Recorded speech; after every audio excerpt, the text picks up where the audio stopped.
I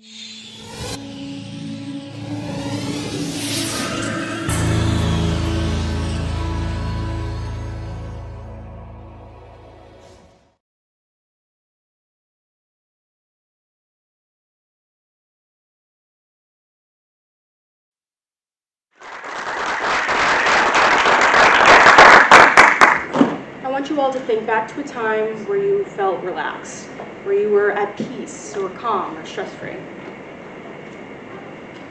Okay, now I immediately want you to start thinking about absent parenthood. That feels strange, right? It feels like a total whiplash going from happy, peaceful thoughts to thinking about something that's very depressing. I mean, how could someone even transition between the two thoughts with ease? It seems impossible. Or is it? Who here has heard of The Fresh Prince of Bel-Air? Yeah, okay. So who here has heard of the episode that was called Mother's Day? Okay, then what about the episode called Papa's Got a Brand New Excuse? Okay, so I'm just going to give you a little recap on both. So in Mother's Day, Jazz and Jewel, two friends of the main protagonist, Will, who are currently married, are living with Will for a while they get their house painted. And as they live with Will, they decide to ask Will to be the father of their child because they have been trying to conceive a baby but have not been so successful. That sounds heartwarming, right? It's sweet, it's cute, and it has enough space for jokes to be made. Now on to Papa's Got a Brand New Excuse. Will meets his father Lou, who abandoned him about 15 years ago, in a restaurant, and they spend the day hanging out, catching up, all that. And by the end of the episode, Will is once again disappointed by Lou as he abandons him once again and breaks down in front of his uncle. That's a little bit serious, right? I mean, it can't be made funny. It's too dark to really make light of it.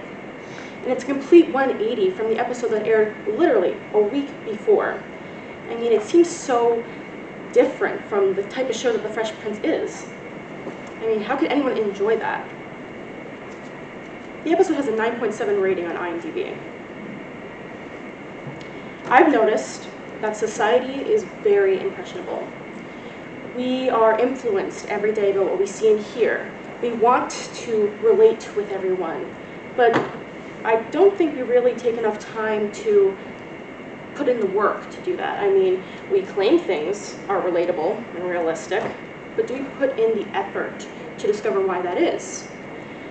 Now, there's no actual documented percentage, but research has shown that any person of any age can unfortunately be a victim of being easily swayed by public opinion. That means in order to be one with society or fit in more, we just cluelessly nod our heads to information that we see each day that, if it weren't for our desire to be like everyone else, would not even have our glances.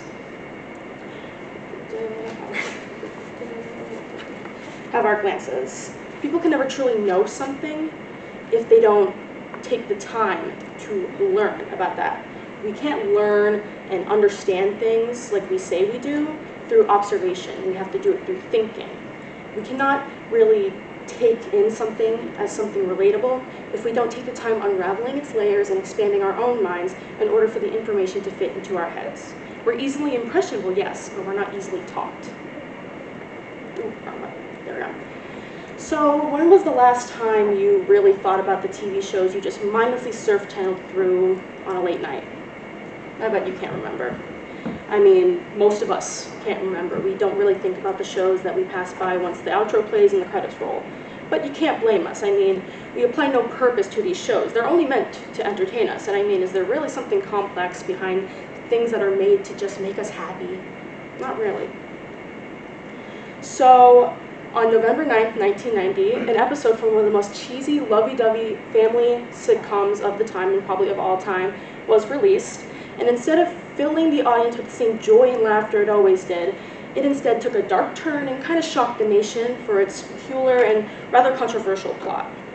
So we're going to go to San Francisco, California with the Tanners from Full House. Now, Full House was beloved in the 90s, and it was for everyone. Anyone of any age could sit down and watch the show. But this episode was not like that. It was not as sweet or lighthearted or beautiful as Full House usually was. I mean, we connected with the characters, but not in this episode. This episode instead showed that the show was not really afraid to twist the world's perception of how people saw the show and instead get a little bit serious. So in the episode Shape Up, DJ Tanner, who is the oldest Tanner daughter, and she's the goody two-shoes character, tries to lose as much weight as she possibly can in order for her best friend's pool party. In the episode, our beloved Deej, as they would call her, that's her right there, licked ice cubes on a popsicle stick, calling it a snack, refused all actual food, hid this all from her family, and then eventually fainted on a gym machine. Now, this is all crammed into 21 minutes. It's chaotic, it's fast, it's important. Not only was DJ a role model to her younger sisters, Stephanie and Michelle, she was also a role model to all the young viewers back at home. She was respectful, she was mature, she was kind, she was smart. She was always doing what you want your kids to do or think or say. She was the picture-perfect child in the light of both parents and children. She was the perfect person to be growing up. So imagine being 5, 6, 7 years old and watching one of your favorite characters ruin themselves and their body and their state of mind in just a half an hour. How would you remember that? How would you feel about that? I bet it would scare you into thinking that what DJ is doing in this episode is dangerous and harmful to your own selves. At least that's what it did for me. Now, growing up, I was no shy from body image issues, as is most of the world. A lot of people, a lot of days, just don't feel like their best selves. You know, they think about how to fix themselves or how to make them look skinnier or better. And these are negative thoughts to have most of the time. They don't help you grow and they don't help you love yourself, but instead they just tear you down and they hurt you from the inside. Now, a mental health foundation in the UK did research and found out that in young people, about 36% of the people of the adolescents they surveyed agreed that they would do whatever it took to look good, with 57% of that saying they would go on a diet and 10% saying they would consider cosmetic surgery. Now, children are not really taught the negative effects of diet culture or eating disorders. You know, they never really are told what's bad about them. They only kind of see the good, or what we try to paint it as. So it makes total sense that these children would consider doing this. They think these are actual solutions to their lives, but that's not the case. They pretend that these aren't dangerous consequences when in reality they are. And there kind of needs to be a way to tell kids, no, you should not be doing these. These are harmful to both yourself and to your body and all around your whole character.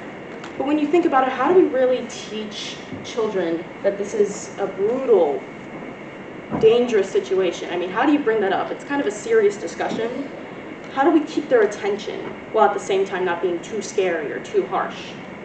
That is where Full House excels.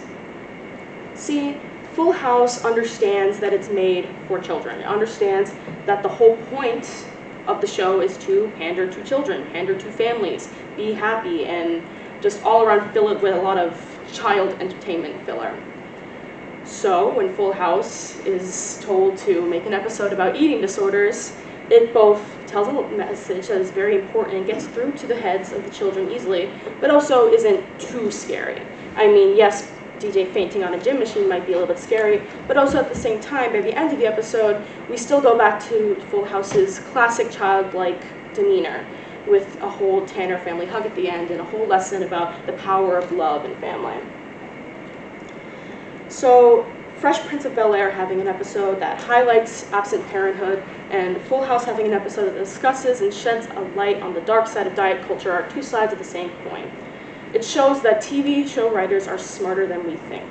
They use comfort and trust that we have in these shows in order to portray a darker meaning, a darker message, something that tells us that these are actual issues. However, you cannot be a part of them. You can learn to stay away from them. But we should not be using this as stone cold knowledge or textbooks. I mean, I bet no one under the age of 15 was even in the writer's room for DJ's episode. However, when we use these episodes and these lovable characters We put our trust and our hearts into these writers and aren't afraid to approach these messages. They use it in a way that's calming, like how you put your hand up to a dog to show that you trust it. It's a similar way to this. We learn a new perspective. We gain a new perspective on this whole new life through something that we already love and trust. We use our impressionability, but also our love for these characters in order to expand our minds and see a new, diverse side of the world. All we have to do is click our remotes. Thank you.